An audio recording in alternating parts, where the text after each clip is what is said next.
Hi, I'm Guy Cook, and I wanted to know if you're aware of HTML meta tags, that hidden code that's in the top of the document. There's a title tag in there, and do you know how important that is in the search engine optimization? Let's take a look at the Google document I got over at theguyrcookreport.podbean.com and talk about it a little bit, okay? So let's talk about title tags.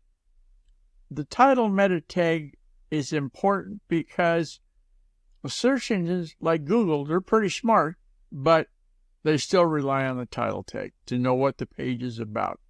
Think of it as like if you had a billboard on the information highway and you wanted people to turn off at your web page, what's the verbiage that you would use? Probably not something simple like turn here. You'd be more inclined to have something like the Guy R. Cook Report, etc. So, that being said, go check out the Google document that I'm talking about over at theguyrcookreport.podbean.com. Oh, and hey, contact me. Use the secure contact form on guyrcook.com. If you like this episode on YouTube, and give it a thumbs up, and then click on the bell and subscribe to future episodes. I've got them so you can get them. It's a wrap.